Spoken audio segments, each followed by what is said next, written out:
Did you know that most smart devices now will play Word Balloon on demand simply by asking for it? For example, hey Alexa, play the latest Word Balloon podcast. Here's Word Balloon from TuneIn.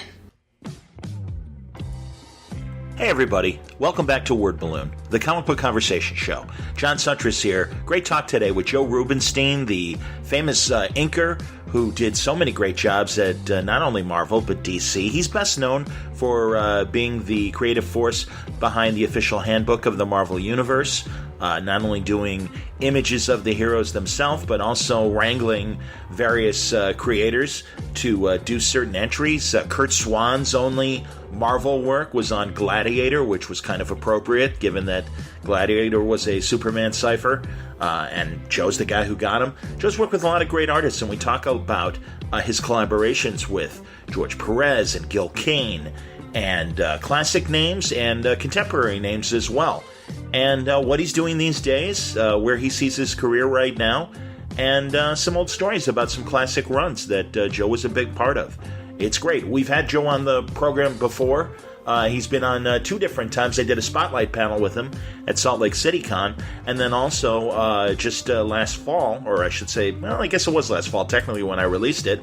It was Joe and the crew behind the Infinity Gauntlet, that Ron Lim and Joe and Jim Starlin, talking about that epic run that started with Joe and George Perez, and then Ron Lim took over right at the second issue and, continued for the various volumes of the Infinity Saga.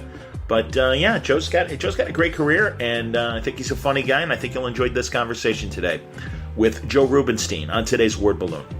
It's brought to you by Aftershock Comics, the independent comics and graphic novel publisher that's sending shockwaves throughout your local comic shop with groundbreaking series. Now, we've talked about them before. Unbelievable stuff.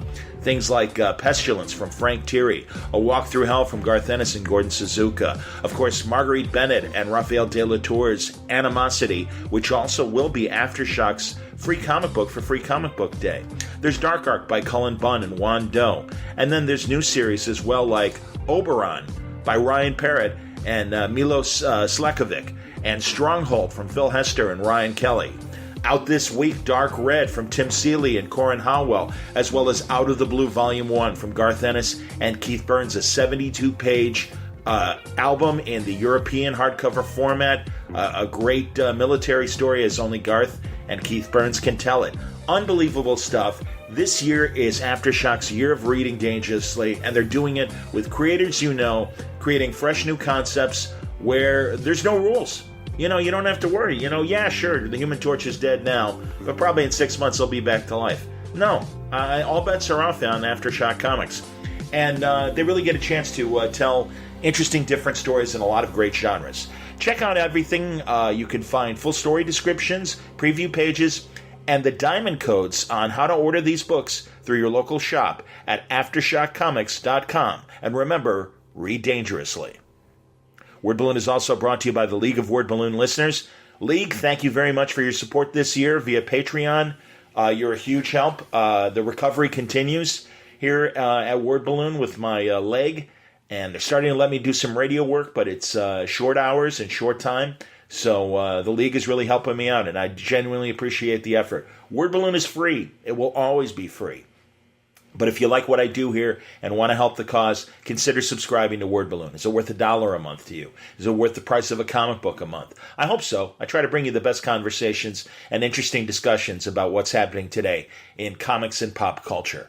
So to do that, you can subscribe to Word Balloon by going to patreon.com/wordballoon, or you can go to the wordballoon.com front page and click on the Patreon ad there. Thank you very much for your support, League of Word Balloon listeners. All right, without further ado, let's get into our conversation now with Joe Rubenstein on Word Balloon. How long do you anticipate this lasting? Like 45 to an hour. Is that okay, or is that too much? Well, we'll see what happens at 45. All right. Well, here we go. God knows, I don't have enough stories to fill 45 minutes. Well, that's kind of my point, man. And I've always felt like, I'll save it for the podcast. But yeah. I never told you about the time I ran to Bill Gaines at an orgy, right? Okay, never mind. See, this is what we're talking about. Absolutely, man. He was, he used to wear a belt, a rope for a belt. which seemed odd enough, but when you're naked and you're wearing a robe for a belt, that does make no sense. That's true. No pockets, too. That's very interesting. Joe He had a pocket. Try not to talk about it. Joe Rubenstein, welcome back to Word Balloon. It's a pleasure to talk to you, man. Hello, thank you. And as I was saying, as we were getting started with the recording, I'm looking forward to a longer conversation because the 2 times you've been on Word Balloon, they've been at cons. They've been con panels. So it's great to have you on the phone, and we can relax and have a nice chat about other things that we've never talked about before. Hopefully. Yeah, it was work keeping those stiffs up. Yeah. I have to make them in. I'm telling you, man, I got a great response from that whole convention, every panel, but in particular when you guys talked about the Infinity Gauntlet, and that was Ron Lim, yourself, and Jim Starlin. Good stuff, man. Oh, I didn't mean those stiffs, but go right ahead. Okay. I'm going to ask you here. Let me throw. I'm sure you've got nice things to say, but I wanted to ask you about George Perez's retirement, and given the amount of work you've done with him over the years, Mm-hmm.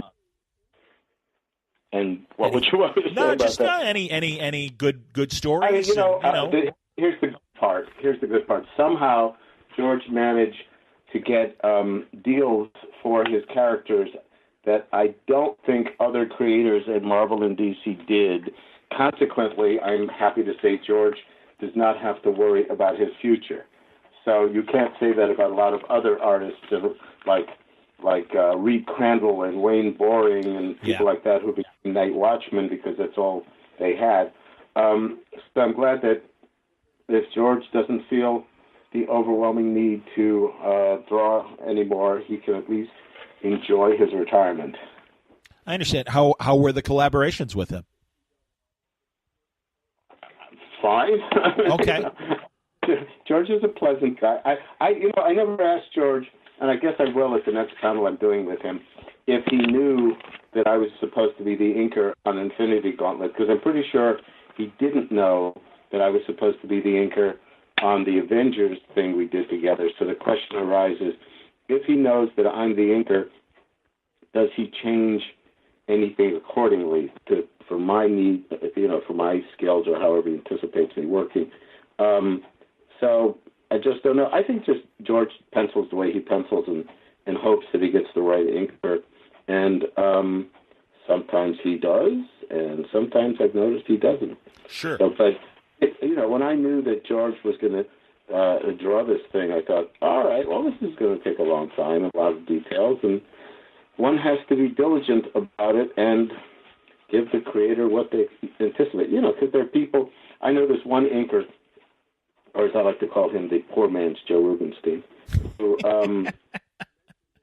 he turned to Rich Buckler when they were doing a project together and said, well, I'm really happy how I've been simplifying your stuff. And Buckler was like, who asked you to simplify anything? It's sure. Like, I think when you're given somebody like Arthur Adams, Lenny Liu, George Perez, this is not your job. So, have respect for the intention of the work. Sure. Now, that leads me to ask you about Vinnie Colletta. Did you have any encounters with Vinnie? Because you mentioned people that simplify. I mean, there's that notorious rap that, he'd erase trees or whatever and, overly simplify to do an ink job. You put it that way because very few people know that Vinnie had a career as a rap artist called Notorious Rap. But Vinnie at a group dinner one day turned to me and in all seriousness said, in his best Jersey accent, you're everything that's wrong with comic books. You're not fit to tie my shoes. I went, oh, Vinnie, tell me more.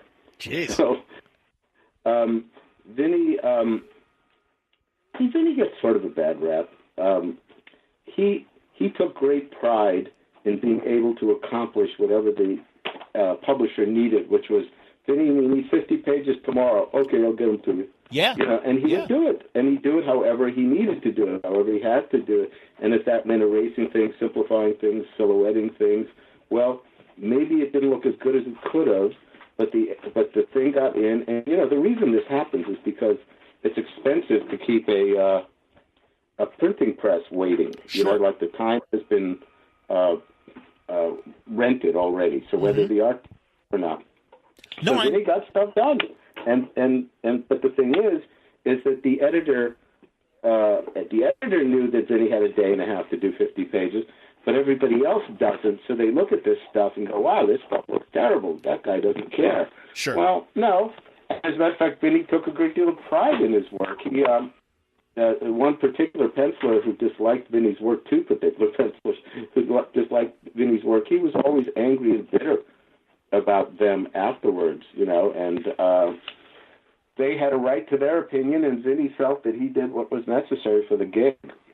So. Well, I'll tell you, I've always enjoyed when I've seen his good girl art. I think he was a good romance artist, and I think as well his work on Wonder Woman, I think he did a really good job. And like you say, it's deadline art.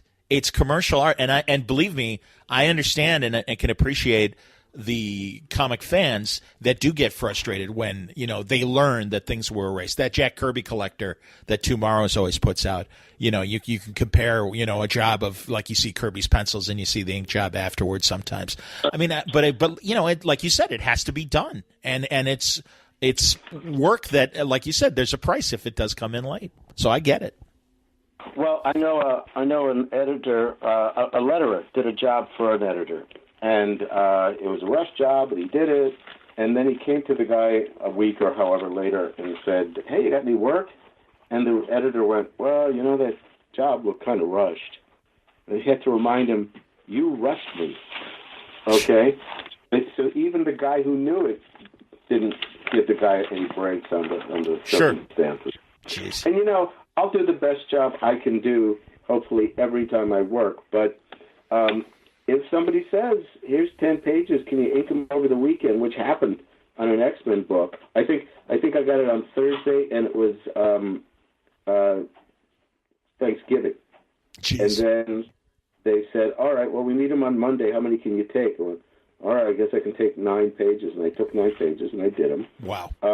And I do the best I can. And maybe, the ironic part is, if I'd had 3 more days, the work probably would have been better.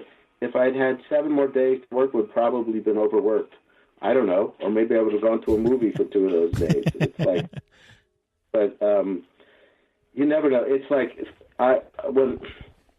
when I finish a page and the job is done and it's printable and nobody would know the difference, I still have to come around and look it over again and look it over again. And maybe this is the thing with me. If I've done a job all in pen for the most part, let's say, I'll come around with a brush and look for things to do to jazz it up, and vice versa. If it's an all brush job, I'll come around with a pen to try and find things. And it's not like anybody, I don't know, maybe 3 guys would know the difference, but I will. And if you spend your entire life, which apparently I have, trying to do this stuff, you'd like to get it right and have something you're not ashamed of, if not actually proud of, after the fact. So that's the realities of it.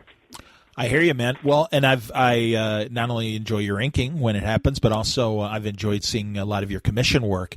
And have you ever, and forgive me if this is a stupid question, but do you ever want to do a full book, or have you done, both pencils and inks for projects? Oh, no, nothing even close. I've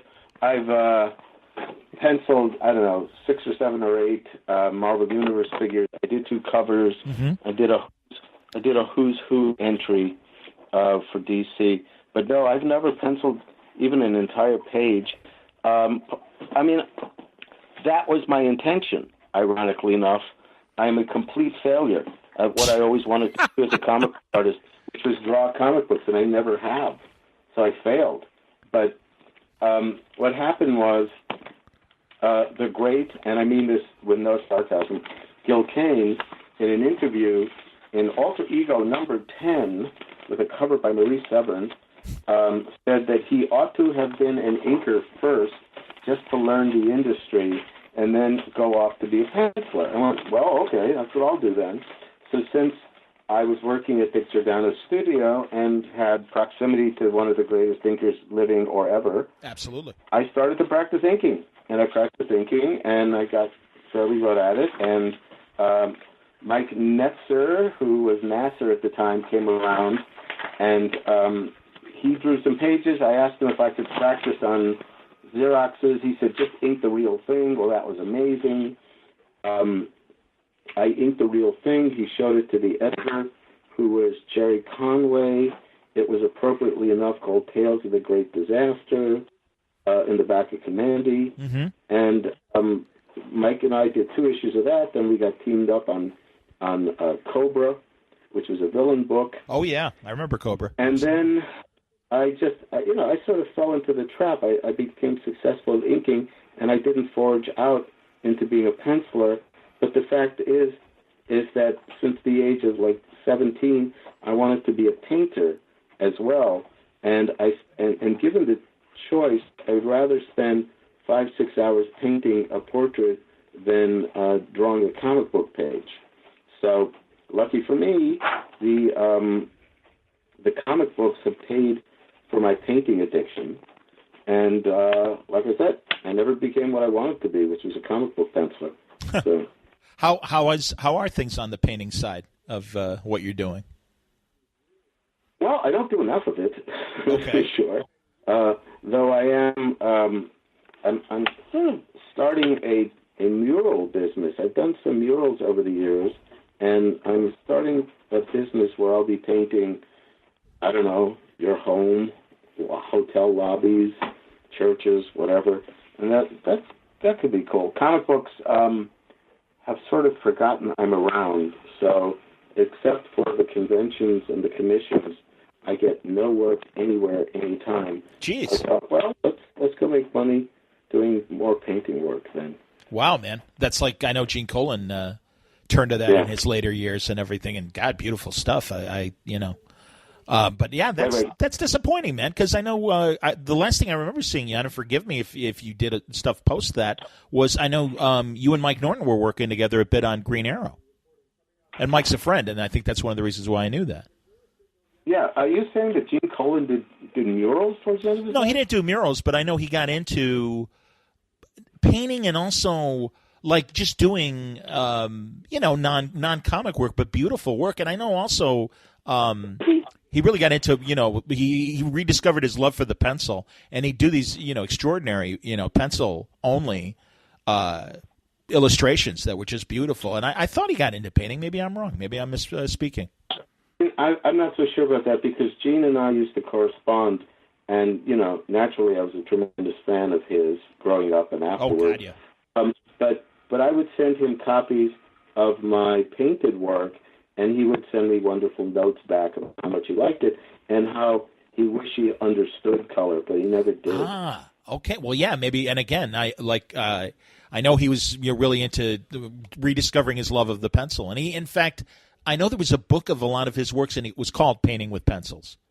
Right. So, like I said, maybe that's where I'm getting confused. But I'm very lucky. I have a Gene Colan blade that he did for me, God, about 12 years ago or whatever. So, I got to.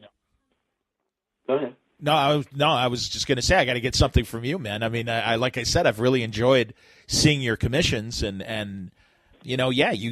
Jesus, and that's why I was wondering if you ever wanted to get into penciling, because it's like, well, clearly you're a great artist, and I think a beautiful artist. So, I don't know. It would just seem natural eventually.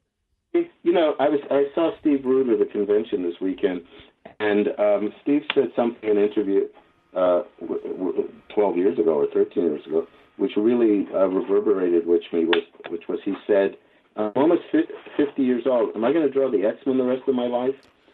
And it's like, it's like the X-Men are fine, and I'm very proud to be associated with Wolverine and comic books in general. Sure. But you got to get to a place where it's more personal work, and I don't need an art director to pass judgment on what I did. I mean, God knows clients do, all clients of all sorts. But, look, even a fine artist, whatever that is. I used to envy fine artists because, like, they just worked, and when they felt like working, they worked, and they didn't. But no, they have a show coming up, and they've got a deadline, and they got to get stuff done, and they got to do it like all the rest of us. And then there's a certain conceit about being a fine artist in that I'm going to do something that I think is important or interesting, and then somebody else out there is going to find it interesting enough that they're going to want to buy it and put it into their lives. And it's like, yeah, there's no guarantees there. Sure. You know? No, I understand. But obviously, if they call me up and say, draw a painting of Batman, I still have to go through all the judgments and jumping hoops. But at least I know they'll probably buy it because it's Batman and they asked for Batman. So that's the comforting part about being a commercial artist. Is your stuff that you're painting now? Have you had any gallery showings, or even currently, can people go and see your stuff anywhere? Oh no. No. Okay.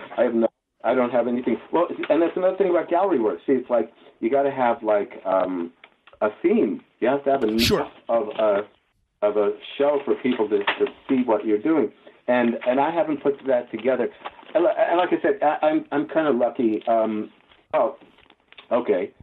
I did a watercolor from an old photograph, and it reminded me of Esmeralda from Hunchback of Notre Dame.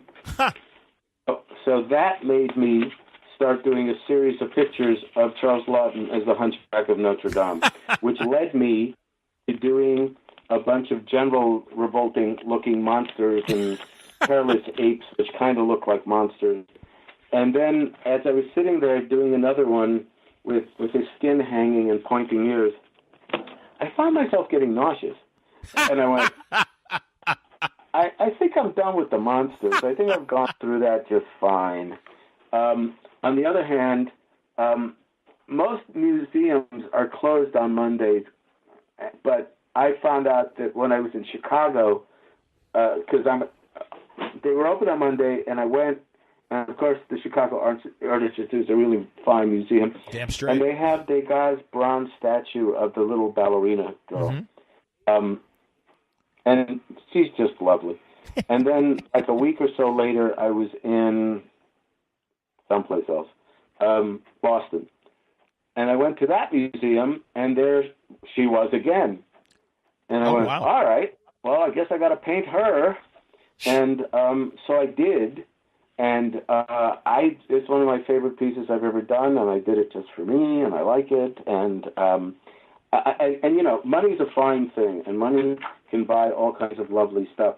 But I just like somebody to buy it because they think it's something that they'd like to include in their life and think that it would be a charming piece for their world. And that's the best part about selling the stuff. It's like, oh, you like it enough where you just want it in your world. Well, thank you. That's very nice. You know, so. I know you have a new, or either you have a new website or you have updated your website recently. Is your art at your website? Yeah, no, it is.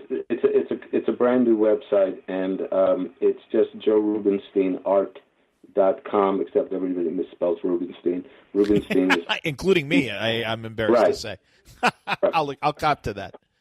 Right. So it's just RUBINSTEIN, and it's my schedule, and it's artwork for sale and commissions for sale, and I'm going to be putting up videos of me teaching art, and also awesome.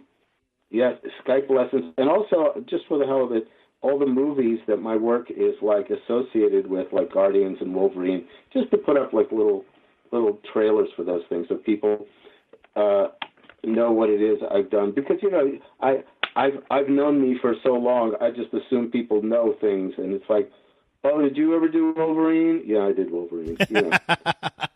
I understand, man. What do you have to do with the Infinity Gauntlet? Oh, I read it once. I mean, you know. So, you know, you got to sort of let people know, oh, yeah, I am that guy. I did do that thing. Well, yeah, absolutely, man. And that's the thing. You've been associated with so many, like, great event books and projects. And, you know, Wolverine, like you said, John Byrne and Frank Miller and yourself. Man, it's good stuff, man. Jesus. You know. I think so. I think it's good stuff. Or Chris Claremont, excuse me. Chris and Frank and you. Yeah, well, I also did Captain America with Byrne. Did you? Yeah. Okay, that's awesome. Was it the Baron Blood stuff? Yeah. Well, honestly, shame on me, and that's true. That's the thing. If you go through your bibliography and see the various event books and significant runs that you were the inker on and stuff, yeah, man, no, you've got a great body of work. Have they asked you in the past to nurture a young penciler and kind of help them out a bit? I know Palmiotti gets gigs like that sometimes, and I'm surprised that you're not in the list of editors, today's editors, to say, this guy or person doesn't really know everything they need to know yet. Let's put him in with a Jimmy Palmiotti or a Joe Rubenstein. I don't think today's editors know who I am to ask me anything. It's not that they won't give me work; it's they've forgotten I even exist. When somebody new would come through Marvel, particularly an inker, Shooter would have me sit him down and talk to him about inking and what an inker expects from a penciler. And I was like 22 years old, and they were already treating me like the old man in the sea because I've been doing this thing for 5-6 years by that point.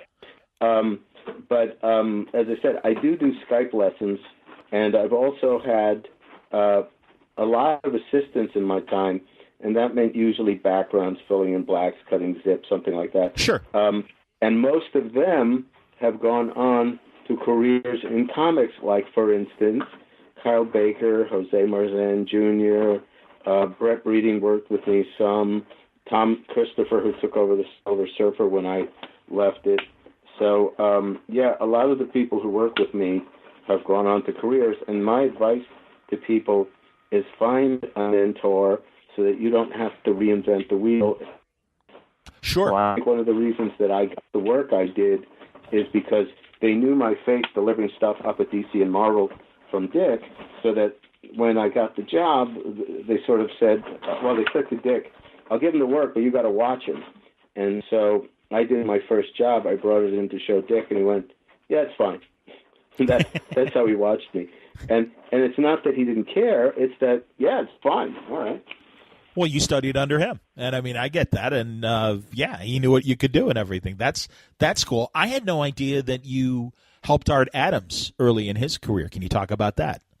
I discovered Arthur Adams. Arthur showed me his work at a comic book convention. I saw how very good it was, and I said, okay, send me some pages, Xeroxes, and I'll bring them around to Marvel and try and get you some work. So like a month goes by, and a 22-page Supergirl job shows up. That makes sense, right? Well, but it's sequential. So what I did was I turned it into 3-page packages, and then I brought it around to each editor. I wrote Arthur's name and phone number on each package. Okay. Brought it around to each editor, and then Arthur got his first job, which was like a 2-page story, which I got to ink. But I've never, other than Marvel Universe entries or some ghosting on an Avengers annual with the X-Men. No, what was it? There's an X-Men annual where Storm turns into sort of a female Thor in it. But other than that, Arthur's never had me ink any of his work, any of the published comic book stuff. I also made a point. I found a little black and white indie comic book in a store, and it was very good. And it was done by a Canadian artist. So pre-internet, I made like what I seem to remember, like a dozen phone calls, tracking this guy down from publisher to this, to that, to the other thing. And I finally found him, and it was Dale Keown. Oh, wow. And I got him, so he sent me samples. I brought them around Marvel's offices, and from that, I think he almost immediately got snagged for the Hulk. And then he became a star, and then he became part of those Image Boys and started to do Pitt. Right, yes. And he got me to ink Pitt, and then I had to threaten him to get paid. So. All right. Well, I'm sorry, that didn't end well. That was that wasn't great gratitude. No, definitely not. Jeez. Yeah. It's still a great art. Yeah. Oh, yeah, no, sure. Not a great bill payer, obviously. So that's not good. Not at that point. Maybe these were amended evil ways. I don't know. I hope he did. Okay. Can I ask what your favorite era of Marvel was working over there over the years? Well, as historians put it, things don't sort of neatly wrap up in 10-year periods, Sure. So I don't know if it was an era or not, and we were all just working, and I was working nonstop. So I don't know when one went into the other, but certainly doing the early 80s with Byrne, and then what else did I do there? Just Spider-Man for 3 years. Okay. And the reason I was happy to go over to Marvel was because I wanted to ink Gene Colan and John Buscema and Gil Kane, ironically enough. Wow. People like that. So, did you ever get to, or Oh, yeah. Firstly, I inked Kane on a Shame on You again. Well, no, this is what I want to hear, man. Go. No. Shame on you for not knowing. Right. Firstly, I inked Kane on like a 25 or 30 or something page black and white Conan job. Wow, that's great. But then years later, I inked him on 3 issues of Superman. And I think they look really good. I think they're. Man. Oh my God! No, I think that's a great period. That's a great moment in Gil Kane's career, and you're absolutely right. Shame on me for not knowing you were the inker, because I liked. He had a cool style for Superman. Go on, please. See, I ink them as faithfully as I can because there are some wonderful, wonderful artists out there like Alfredo Alcala and Tony DeZuniga. Yes. Who would utterly overwhelm everybody they ink, but it looks beautiful. And so my argument there is, if they find a 6-page Frank Frazetta job that was never inked, and they give it to Alfredo Alcala, it'll be beautiful, but you won't find much Frazetta in there, and you'll be disappointed. So I want you to see the penciler that I was given to work with, but I'd like them to just be better or truer or polished or however you want to phrase it. Sure.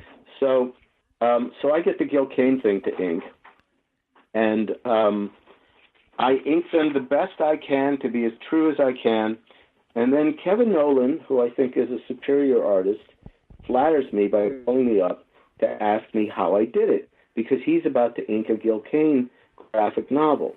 And we discussed it and whatever the philosophy was. And then Kevin inks the first couple of pages of this thing, and he sends them in, and the editor goes, "What are you doing? We wanted you to change this stuff to really look like Kevin Nolan. We really want you to dominate it." Wow. Oh, okay, so he does. So after this thing is published, Kane is being interviewed on a radio station, and he says, sort of out of the blue, says, "You know Joe Rubenstein's work?" He says, "Yeah." He says, "I don't know what he was thinking, but this Kevin Nolan, when he inked me, he was so true to my pencils." It's like the best delusion is self-delusion. I don't know, maybe the fact that Gil and I, knew that we hated each other because we had a run-in, opinion. But that's the story. I know he's as much as we all love his art. I know that there are people that certainly rubbed each other the wrong way. So that doesn't surprise me to hear that. Oh yeah, yeah, I know. Well, and that's one of the things that I'm always concerned about. It's like, yes, there are shitty inkers out there, and a bunch of them are dead, God knows. And can I say, oh, that guy was a shitty inker? But then I think about the fact, well, his son's probably alive, and his sister's alive, and it's like, does she really need to hear me bad-mouthing the person's work, But here's the thing.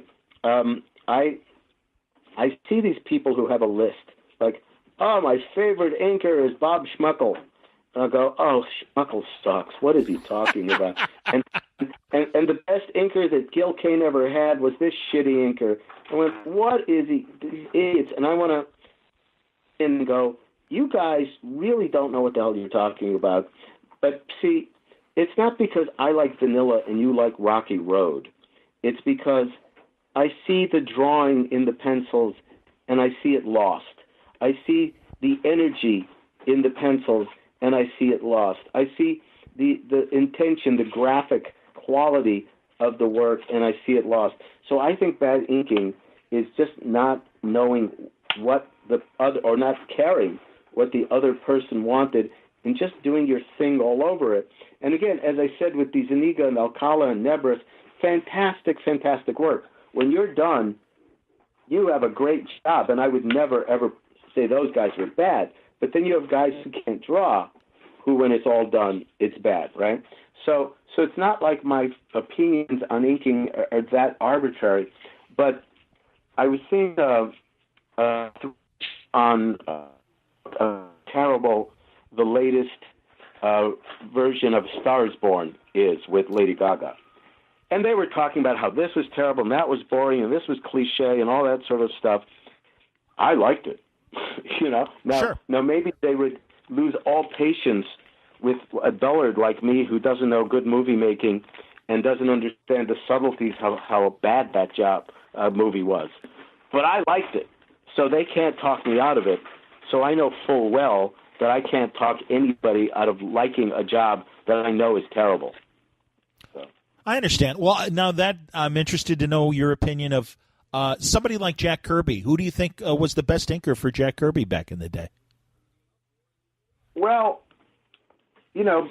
best is a relative term, and also it's the same thing. It could be more than one. Yeah, I know, but I mean, look, there are people who, all right, they put out this book called Heroes and Villains by Kirby, where they got dozens and dozens of different artists to ink Jack Kirby for this thing. Oh. And I believe what they did was they encouraged whoever it was to do anything they wanted.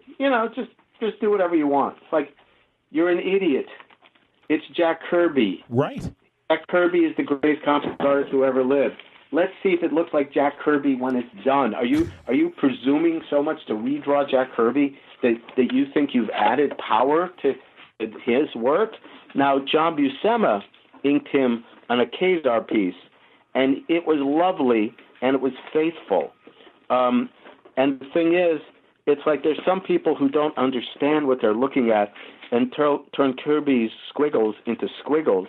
But when I inked him twice, I found a very sophisticated anatomy under all those squiggles, which I think a lot of people just didn't know what they were looking at. Huh. So, but see, I myself don't do a good job inking Kirby because I'm afraid of him. He's Jack Kirby. Sure. You don't I'm with Jack Kirby. But to Frank Giacoya and Bill Everett and Sid Shores and Joe Sinnott, he's Jack. Right. And they ink Jack, And now most people's favorite on Jack is Joe Sinnott because it does look great and because everybody loves the Fantastic Four. Sure. But yeah. I think a universal, well-held opinion of Kirby's work inked by Frank Giacoya. And I think Frank was closer and truer to what Jack was doing than Joe. But then you had people like Bill Everett who kind of were interesting, and Sid Shores, who was kind of hairy-looking, still kind of lovely in what you're after, So, and, somebody else will turn to me and go, you don't know what you're talking about when, when Paul Reinman, who butchered the X-Men, inked him. That was my favorite. Jack Kirby says, well, not mine. So. I hear you, man. That's hilarious. There's that rule of three. It's like somebody says, my favorite singers are Frank Sinatra. What?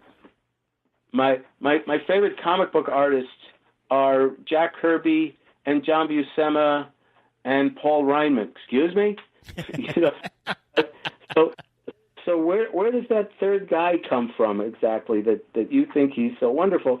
But, okay, like I said, I can't convince somebody that they don't like what they like. So. I understand. I totally understand. It's and then there's the opposite, too. Now, Frank Robbins, fan of Frank Robbins' art?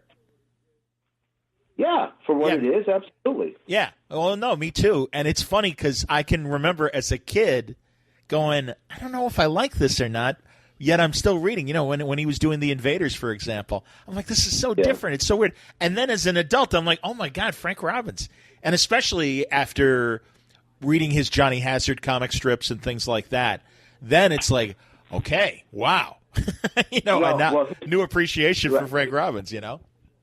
And so here's the thing. Yes, undoubtedly, arguably, Jack Kirby's the greatest comic book artist who ever lived.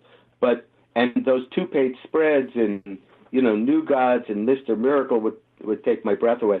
But who took my breath away consistently was Joe Kubert when he would do Tarzan fighting a gorilla with the fur flying, or Enemy Ace with that furry collar and those lines around his mouth. I just desperately love Joe Kubert's work. So when I would buy Sergeant Rock, and I get the latest issue of Sergeant Rock, and there was this gorgeous Joe Kubert cover on it, I would open it up and I go, it's Russ Heath. And I was just like, And then as I grew up, I was, holy shit, this stuff's fantastic. But for that moment, my expectations were something utterly different instead of being true to what was in front of me. So I think a lot of times it's like when Alan Weiss and I did what I think is the first really realistic issue of Captain Marvel after C.C. Beck. And I think it was such a drop of bathwater that people were shocked by it and probably didn't like it much. And then DC pulled back and gave it a halfway house with Don Newton. And Don's a little more cartoony than Alan. And Don was wonderful. And so it worked, and it's, not every actor is suited to every part.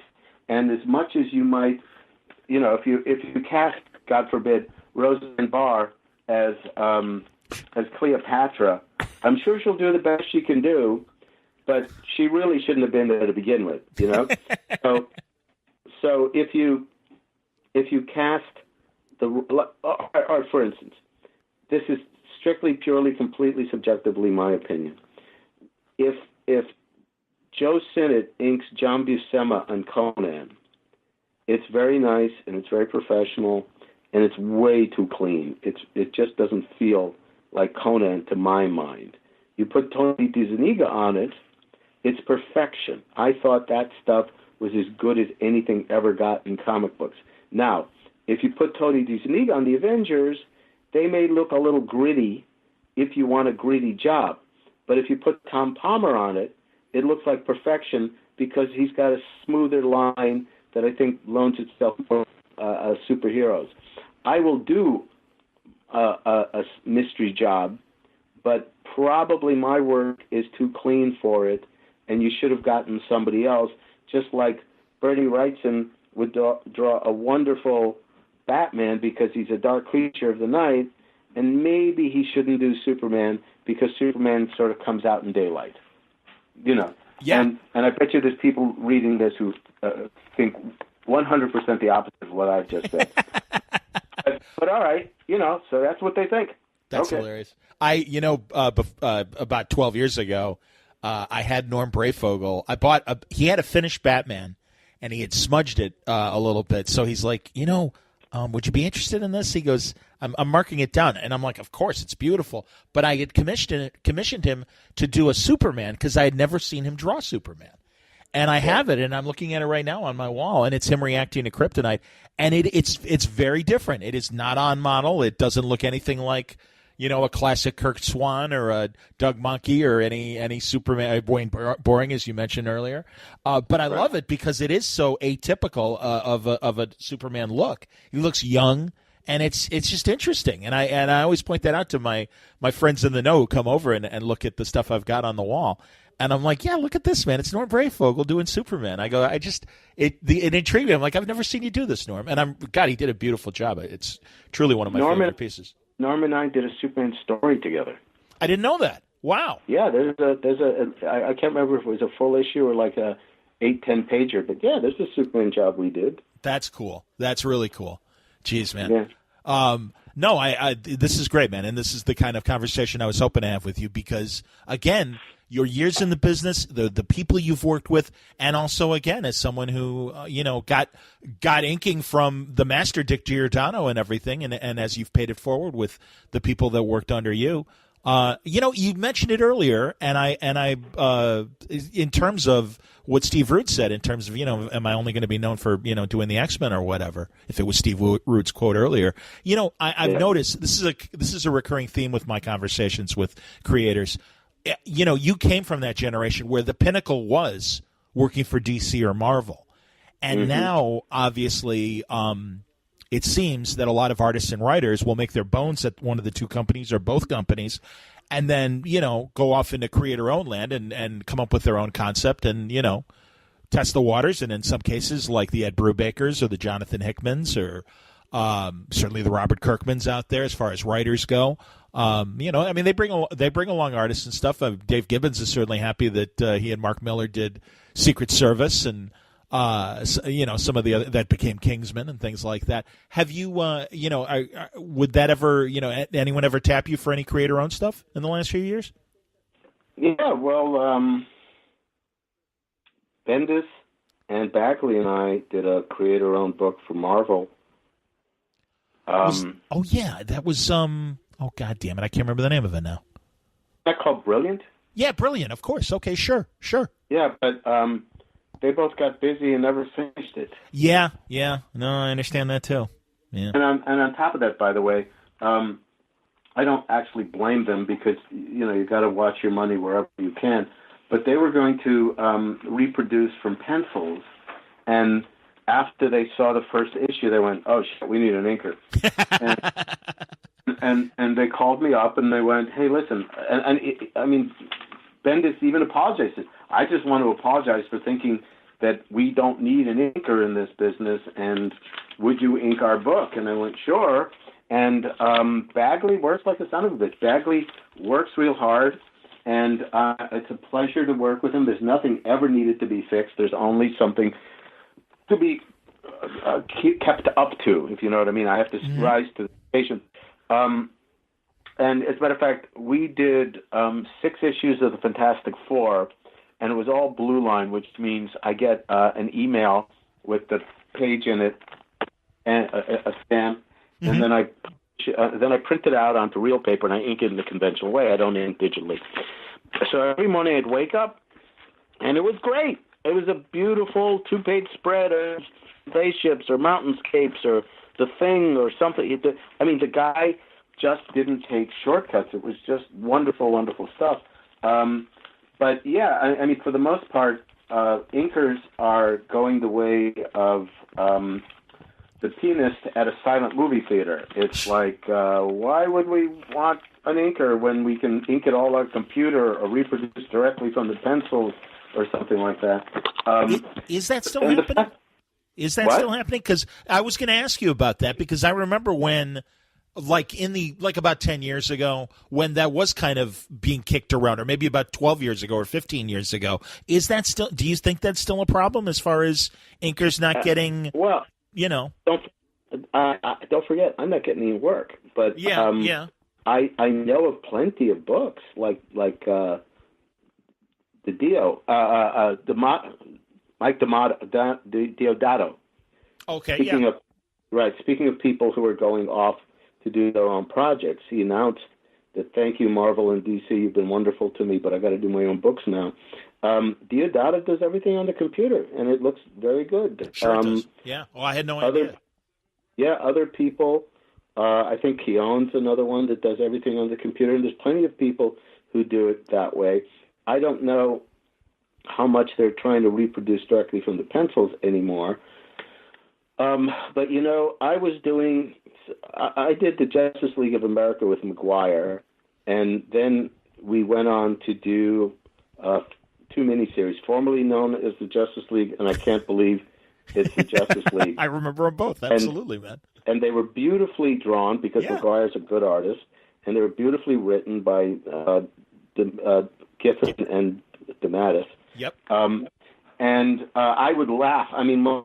in the good old days, comic books don't have lettering on them anymore, but it's all computer. But in the good old days, you would have hand-lettered pages, and you would read them. And so I would pick up the pages when I worked in New York and read them on the subway on the way home, and I would laugh out loud because these things were so fun. So we got done with the Justice League, and Marvel asks us if we can do the Defenders for them. Yay, great, wonderful. I remember so that. we go over there, and the editor I never worked for, Andy Schmid, looks at it and says, well, these pencils are so tight. Why do we need an inker? Oh, He says, shit. well, Joe's part of the team, and it's like, yeah, we don't need an inker. And so they just got rid of me. And they reproduced the book from pencils. And every now and again, people would come up to me at conventions and ask me to sign it, and they'd sort of say slyly, did you do something a little different on this job? And I go, yeah, I didn't ink it. Jeez. Because they felt that there was something missing. It's like I didn't do a tremendous amount of contribution because, as I say, McGuire's really, really good and his stuff's really, really tight. But I would add that flourish, that texture, that dapple quality that a brush will give you that a computer won't. And so I think that little extra thing that was missing when you reproduce directly from pencils. And again, I don't really know how to ink with a computer, so maybe more people do it than I'm aware of. But I tend to see sort of a monotone line to their work, and I don't see the sensuality that I admire in people's work. But then again, maybe the style nowadays is to not have that kind of sensuality of application like a Kubert or a Buscema. I know Jansen does a lot of work like a Jansen. Maybe it's more of a dead kind of a weight, and then the rest of it is done with the coloring. Interesting. Well, and I remember specifically, I think it was on the Ultimates when Joe Madura was doing Volume 2 that they were taking his pencils directly. Yeah. And yeah, I just it's not every, like you were saying before, not every artist is, not every actor is right for the right role. And, the likelihood is the same goes with pencilers in terms of, to do it solo and just take their pencils. I don't know. It's weird. You're right. I mean, I do see kind of not a house style, but a kind of similarity in a lot of the DC books that, I don't know. And again, maybe it's the pencilers just going directly, from their pencils to, and like you said, that corrections are happening with the colorist rather than, or not corrections, but enhancement. Yeah. I don't know. I mean, look, I understand. When the price of comic books would go up, you'll notice when they did get around to saying it, they'd say, well, the price of paper has gone up and the price of distribution has gone up, and we really have to, we have to pass it along. We're really sorry. And at no point did anybody ever go, the price of the artists have gone up, and we really have to pass it along to you because the artists were like the cheapest part of the process. Yeah. We weren't the paper, we weren't the distributor, we weren't the people put the staples in, however it worked. So they were just going, yeah, let's see what we can do but save money on those pesky artist guys. And they would. Well, I know that it seemed that after a generation of artists and writers would graduate to a certain page rate, they'd be cut loose, and then you start seeing more of the new group of kids that have broken into the business and stuff, and obviously they're happy to be in comics and they'll work for less. At least that's what it seemed like. Certainly through the 80s and 90s. So here's a fallacy which is counterintuitive. People would say, well, the reason the old guys aren't getting the work is because you're expensive compared to the new guys. Oh, okay. And then my former assistant called me and he's getting a bunch of work at Marvel. And they wanted to hire him over at DC. And I said, what are they paying you? He says, well, I just told them that I made up a number, and they said, we'll pay you $5 more. And the number that they were paying him is $60 more a page than I get. Wow. And so it's like they were saying, don't hire Rubenstein, he makes X. We got to get this young kid who makes less, so much as who's Rubenstein, or oh, that old stuff, or I got to find something new, or let's discover a new thing, or whatever. So there is an ageism to comic books, like anything else. And again, it's like sometimes people say to me, your work hasn't skipped a beat. I'm going, was it supposed to? I mean, because I'm not 22 anymore, was my work supposed to have degenerated from bad eyesight or something? Because unless I get a hand tremor, I think my work is just as good as it ever was, if not better. But I think it's like recently a good artist called me up and said, I'm doing a cover for DC and I'd like you to ink it. And I go, great, I'll be happy to. And he called back and said, they don't want you. Wow. Now, whether they don't want me or they don't want somebody older or they just had somebody else in mind to begin with, I don't know. But it was simply like, really? They don't even want me for one page? Really? Jeez. Okay. Weird. Well, now, you say that like in terms of when you get older, you're supposed to get worse and everything. I want to go back to Kirby and some of the things like superpowers and things like that. Did he have a tremor? Because I always defend older artists if they, if there is a slight difference in their art, and maybe it isn't as sharp as it was, in their prime years when they could go and do a 24-hour session and right. and not have it hurt. Because I have defended a few artists like that where I'm like, hey man, I'm in my 50s, I can't run a 50-yard dash with my 20-year-old self. I mean, so tell me, I mean, in the case of Kirby, do you think there was some sort of like tremor or some sort of physical problem? I don't think his hand-eye coordination was altered one bit. I have a suspicion, and I don't mean to insult anybody, but I think Kirby might have had Alzheimer's towards the end of his life. Oh, okay. And that might have been it's like Ross Andrew, who some people absolutely love his work, and I do too. Yeah, me too. He had eye problems at the end of his life, so there was kind of a distortion to his work that had never occurred before. Wow.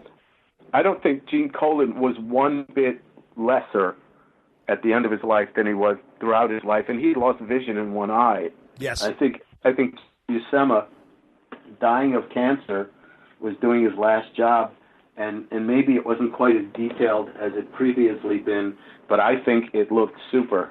So,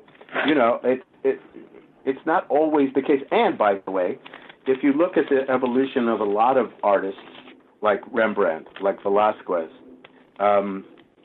they decided, enough of this stupid detail stuff. I want to be more economic. I figured out there's a more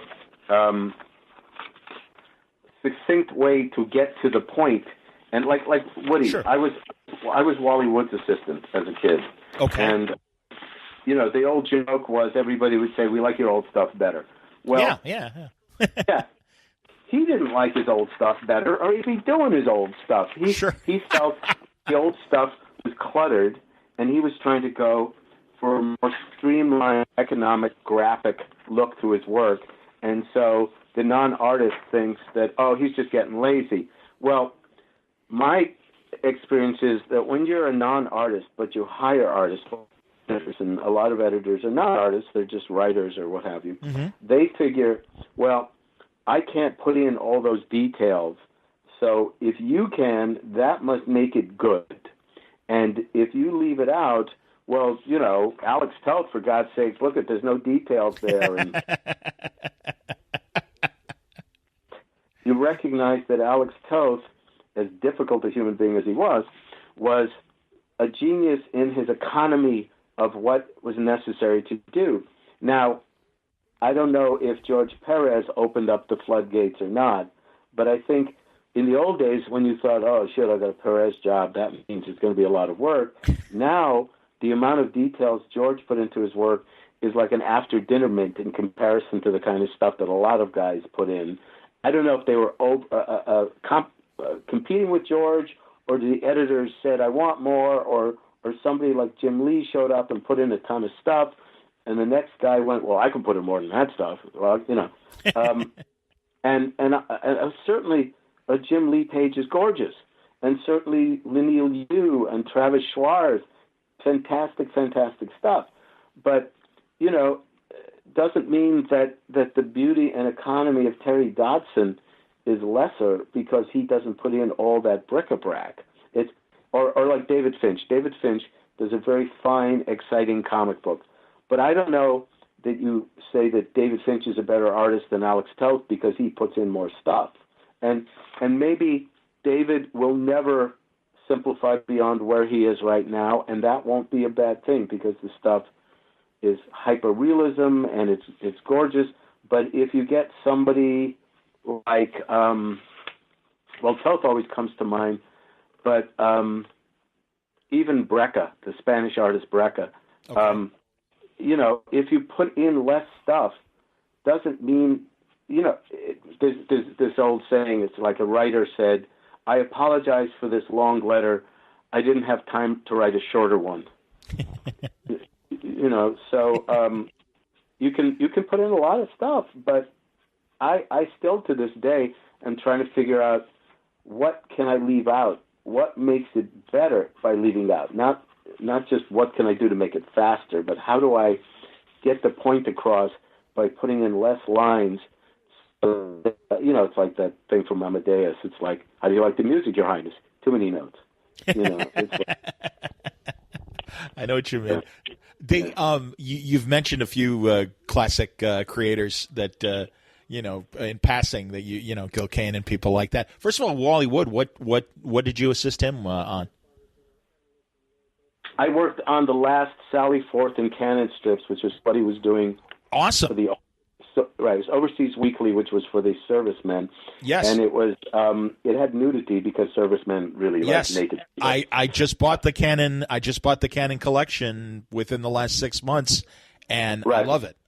Right. It's fantastic. I worked the last two Sally Forth and Cannons, and Woody was a sweet, wonderful, childlike man who unfortunately was an alcoholic, which affected his life and his output. Yeah. But whatever was driving him to be an alcoholic, when he wasn't drinking and trying to, act responsibly, he did fantastic artwork. And he was a good friend to a great many people. And Dick Giordano had a ton of assistants, and they all went on to become comic book artists. And Wally Wood had a ton of assistants, and they all went on to be comic book artists. And it's sort of like you would have to rent out like the Coliseum for all of Woody and Dick's assistants to be in one room. And see, I was doing this background for Woody, and I worked as hard as I could, and I made all the lines straight, and everything was just as good as I could possibly make it. He looked at it and went, the lines are straight. He says, yes, they are. He says, don't do that again. Right? Because he was trying to show me that reality is not a bunch of straight lines. There's ways of giving the impression of reality by making things shakier and looser and shorthand and all that. Oh, yeah, and you know what? We were talking about liking artists and preconceptions.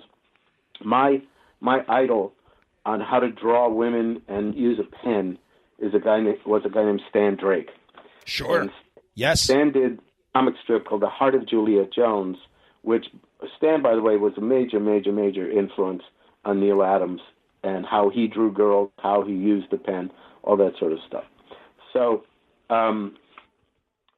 I loved Stan's work and found it terribly exciting. So there was another artist named Jim Holdaway who did the Modesty Blaze strip. Oh, okay, sure. For Yeah. England. Yes. Right? And I would look at this stuff and go, this is no good. And because it wasn't Stan Drake, because he wasn't using a pen like Stan, because he wasn't having the sensual line that I so enjoyed about Stan's work. And then one day, I think it was probably Dennis Cowan, was like, no, you got to look at it again. And I looked at it and went, hey, this is genius. It's like, now that I didn't want it to be Stan Drake anymore, but looked at it for what it was, I went, this is fantastic work. So sometimes it takes you a while to catch up to it. Sometimes you just have to get a fresh eye on it. So. I understand. No, I totally understand. It's funny. I love IDW's collections of old comic strips, and I'm really like, I really got into Rip Kirby. I love that. I'm a huge boxing fan. So John Cullen Murphy. Thank you, Big Ben Bolt. I love that strip. Right. But yeah, I mean that's the thing. I'm discovering some of the drama and adventure strips, and God, they're so lush and they're just great to discover because you appreciate the sophistication of storytelling because they weren't just writing for 10-year-olds; they were writing for the general newspaper audience. And I know, working down state in Illinois in Bloomington, I forget which comic strip they dropped, but it was one of those romance strips. Like Juliet Jones and I think probably Mary Worth or something like that back then. And oh my God, the outrage! It was fantastic. Right. And these were adults. These were 10-year-old kids crying. So no, I do. Stan Drake is amazing, and I'm a huge fan of, like I said, all those kinds of comic strip people that were getting syndication money. Did you read John Cullen Murphy's son's? Wasn't it his son that did the? Yeah, I bought it. I bought it a few weeks ago and haven't gotten around to reading it, but I've looked through the pictures. It's amazing. Yeah, there is great art in there. You're right. Yes, there is great art. When Stan Drake died, they had a memorial service for him at the Society of Illustrators, and I went, and I happened to be sitting at the same table with John Cullen Murphy and his wife. Here. Things about Stan, all deserved, and what a great artist, and nobody could draw a woman better than he could, and all that. And at one point, I turned to Mr. Murphy, and I went, I just want you to know, people feel the same way about you. Okay, certainly about your men. It's like I wanted to know while he was alive, people think your stuff's fantastic, and you draw beautifully, and Sure. There he was. I may as well say it out loud while I had the chance. That's awesome, man. Well, by the way, do you want to wrap up? I don't want to keep you too long. Yeah, we can wrap up soon. Yeah. Okay, good deal. Well, further on that, again, did you ever have a chance to meet Wayne Boring? You dropped his name earlier in the conversation. And, no, I never. But I think I was the last inker to ever work on his stuff because he drew a couple of figures for Marvel Universe that I inked, and I don't think there was anything after that. That's amazing because I got to be honest. I am, and I think we might have had this conversation in one of our other panel talks. But I respect the hell out of Wayne Boring. But I got to say, I'm more of a Kurt Swan Superman guy at the end of the day than I was Boring. I appreciate his art, but sure. No, Kurt drew as well as anybody ever did, and he is Mr. Superman. I mean, certainly for a generation. I don't know how old you are, but I mean, when I came to this country. When I was 5 years old in '63, I didn't read the language, but my older cousin had a bunch of Superman family comics, and I fell in love with them. Sure. I mean, I think that's why I'm a comic book artist today. But yeah, there was Kurt Swan, and there was nobody else until Adams showed up, and then Garcia Lopez. But yes. Kurt Swan is Mr. Superman. Yeah.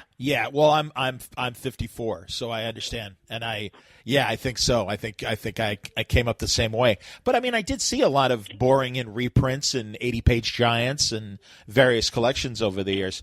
And I don't know. And but also again, I've come to appreciate the Win Mortimers and some of the other 40s and 50s artists and stuff. Kurt Schaffenberger, obviously, a big fan of his. So it is interesting. Who are some of the other classic greats? Because again, you came in the business so young at 17, and working at continuity and everything. You were there for a lot of old timers, kind of last rounds and everything. Yeah, well, I knew Siegel and Schuster. There you go. This convention once, and they thought I was kidding. I mean, they were old men. Probably, I don't know how old they were. They're probably younger than I am now, but they seemed like really old guys. Understood. But I knew Siegel and Schuster. I never had the nerve to ask Joe to do me a drawing, which I had, but he was probably losing his sight by that point. But yeah, I mean, the unfortunate thing is I'm 16, 17, 18, and these guys are 30, 40, 50, 60 years old at the time, and so I know a lot of dead people. And it's, so, and the thing is, I was at a convention once where there was a gathering of the former Superman artists. And I was a Superman artist at the time, but I didn't hang out with them. I didn't talk to those guys even because I wasn't sure I had anything to say to them or anything in common with them. Well, of course, I had plenty in common with them, fucking doing Superman. But it's just like I wish I had taken advantage and said, so tell me about it. What was it like? And all that sort of stuff.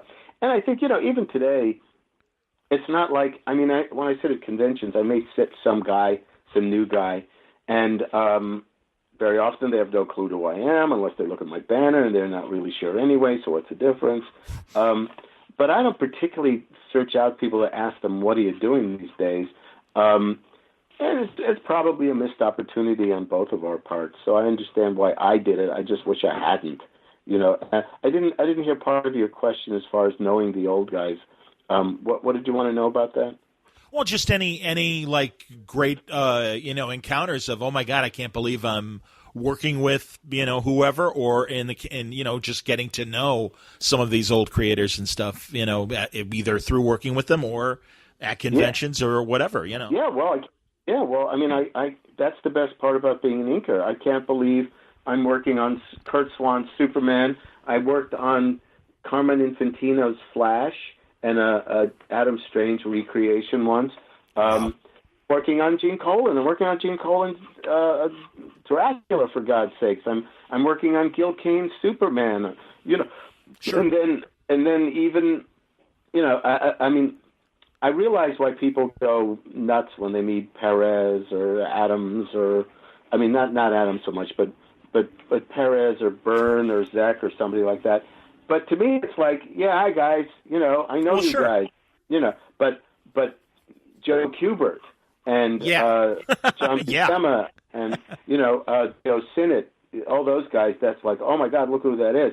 Yeah. And unfortunately, they're all gone. But I'm very thrilled that I got a chance to work on those guys. As a matter of fact, somebody bought a Wayne Boring Superman drawing and had me ink the original only a year or so ago. Wow. And I actually got to do an Al Plastino Superman as well. That's great. So I got Swan, Plastino, and Boring. It's like, I think the only one, I might have inked a little bit of a figure or one figure in a job of Schaffenberger. Wow. That's great, man.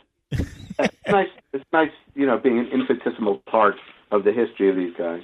How about Don Newton? I noticed, it was an Aquaman that you guys did together. What did you do with Don? No.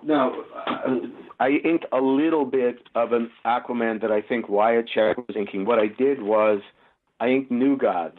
And after I inked it, Don sent me a letter, because we had letters in those days, saying how much he loved it and how I became Don's absolute favorite inker. And that shortly thereafter, I got a exclusive contract at Marvel, so I couldn't work on Don's Batman or Don's anything. And Don came over. I didn't know this for decades after the fact. Don came over to Marvel, and he wanted it put into his contract that I would ink everything he did. And they said, well, we won't put that into the contract, but we promise that he will. And then I didn't, because nobody told me. Jeez. And then after like 3 or so issues over at Marvel, they didn't have a script ready for Don, so he just went back to DC. And when I would have some sort of a little project away from the companies, I would ask Don to draw it, and he would ask me to ink whatever he did. Like he did the cover to the Comic Buyer's Guide that you can find online with Superman, Batman, and Wonder Woman. Okay. And we did a cover for the Comic Reader or something like that. And then Don, unfortunately, he died of a heart attack pretty damn young. I think it was 50. Wow. And he's one of those guys people are probably forgetting he ever existed unless they get around to reprinting his work. I'm a huge fan, man. Yeah. I enjoyed his work very much. In fact, the other day, somebody pointed at there's a website on Facebook of Don's work if you want to look it up. And you'll find great stuff. And the thing with Don, his Batman were inked primarily by Alfredo Alcala, and they look fantastic, and they look like Alfredo Alcala mostly. I understand. I understand. I agree with you when it comes to Don Newton and Batman and stuff. That's terrific. I'll let you go, man. I feel like I've taxed you enough in this conversation. Well, is there anything else you wanted to mention before we say goodbye? No. I mean, just on my website, I do Skype lessons in case anybody ever wants to learn something. Have you started doing them already? It's up. That's excellent. But Joe, thanks really for coming on again. And this is the kind of conversation that my listeners love to hear and appreciate people like yourself that have been in the business so long, that have the perspective, and also are excited about your new stuff too. So I hope some people will go. By the way, my new stuff, I forgot to even mention that. Please. I'm doing it's a 100-page hardbound graphic novel called Liberty Brigade, and it's about common domain superheroes that 1947, I think, they're fighting the Nazis. And my chapter is 40 pages drawn by Ron Frenz, who we did Superman and Spider-Man together. Wow. The other 4 pages, I think, are Barry Kitson and Mick Gray, and throughout it there will be origin stories by Alan Davis and George Perez and Alan and a lot of other people. So it's on Facebook. It was a GoFundMe. We got all our money the first day, and Terrific. I think we wound up with 2.5 times the money that we were looking for, because I think people were hungry to see a comic book again. I understand, and also I love the fact that there are these like 1940s public domain heroes that people can use, and because they're great designs in a lot of cases and great concepts that are even what Dynamite did with Project Superheroes and Alan Moore with you doing the same thing in his ABC comics and everything. Yeah, I think that's great.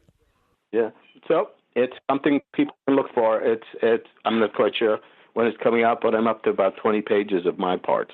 That's excellent, and you and Ron Frenz, and it's Liberty Brigade, and people should look for that on Facebook, and then also go to joerubensteinart.com and Stein or Steen, Joe. I always do it wrong. It is Steen. Okay, very good. All right, I you and Mark DeMattis. I always like him. Like, am I saying it right? I know I'm not sure, but I am now. So, Joe Rubenstein, thank you very much for coming on, and it was a pleasure talking to you again. Let's do it again. You're welcome. We will. That's Joe Rubenstein on today's Word Balloon. I hope you enjoyed it. Again, it was brought to you by the League of Word Balloon listeners. Again, thank you, League, for your support. You're helping me out a lot. If you'd like to subscribe to Word Balloon, go to wordballoon.com and click on the Patreon ad there, or go to patreon.com/wordballoon. And Word Balloon is brought to you by Aftershock Comics, the independent comics and graphic novel publisher. They're having a big year this year. It's their year of reading dangerously, and they're sending shockwaves throughout your local comic shop with great titles. Things like Animosity by Marguerite Bennett and Raphael De La Tour. Garth Ennis and Gordon Suzuka are doing a walk through hell. There's Dark Arc from Cullen Bunn and Juan Doe. There's also a new product that just came out this week, things like Dark Red from Tim Seeley and Corin Powell. You heard Tim talk about that great book right here on Word Balloon. Also, Out of the Blue from Garth Ennis and Keith Burns, a brand new graphic novel in the European format. It looks amazing. There's Stronghold from Ryan Kelly and Phil Hester, and Oberon from Ryan Parrott and Milos Slakovic. I hope you give yourself an opportunity to check out Aftershock. They've got great books with writers and artists that you know, doing some fresh concepts. And for Free Comic Book Day, you're going to get a new issue of Animosity from Marguerite Bennett and Raphael De La Tour. Cool stuff. Now, in the weeks ahead, we'll be talking to more Aftershock creators, as we've been doing since last fall. You don't have to wait, though, to find out more information about these books or others. You can go to their website and find preview pages, full story descriptions, and the diamond codes on how to order these books through your local shop at AftershockComics.com. And don't forget, read dangerously. Thanks for listening to Word Balloon. Thank you, League, once again for your support and attention. Great stuff still to come before March is done.